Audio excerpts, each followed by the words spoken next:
Info Afrique sur AL24 News, bienvenue. En application des instructions du président de la République algérienne Abdelmadjid Tebboune, des aides humanitaires ont été chargées vendredi après-midi au niveau de la base aérienne de Bouferik en direction du Niger. À l'occasion du mois du Ramadan, ces aides humanitaires ayant été chargées à bord de 3 avions relevant des forces aériennes de l'armée nationale populaire sous la supervision du Croissant Rouge algérien interviennent en renforcement des relations de solidarité entre les deux pays.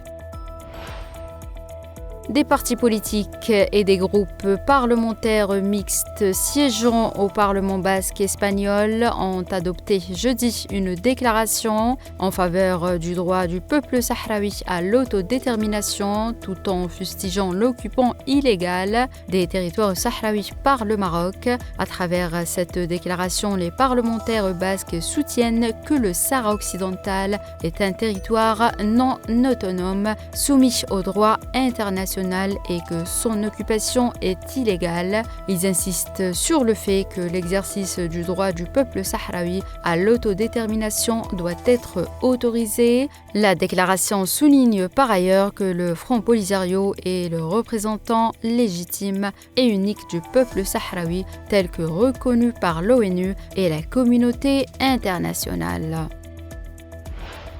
L'ex-président sénégalais Macky Sall, qui a dirigé le Sénégal de 2012 à 2024, sera appelé devant la justice en raison de ses actes extrêmement graves dans la gestion du pays, a affirmé vendredi le gouvernement sénégalais qui l'accuse d'être responsable des faux chiffres révélés dans un récent rapport sur les finances publiques.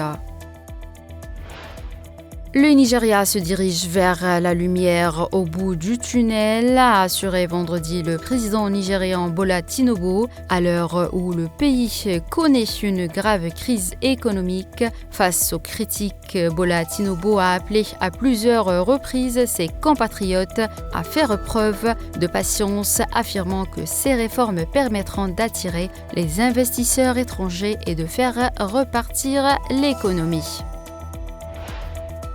Près de 400 personnes sont mortes et plus d'1,5 million ont été affectées par les inondations provoquées par les pluies exceptionnelles en 2024 au Niger. Selon un bilan définitif annoncé samedi par les autorités, les intempéries ont également fait 405 blessés, a souligné le ministre qui s'exprimait à l'occasion de la Journée mondiale de la protection civile.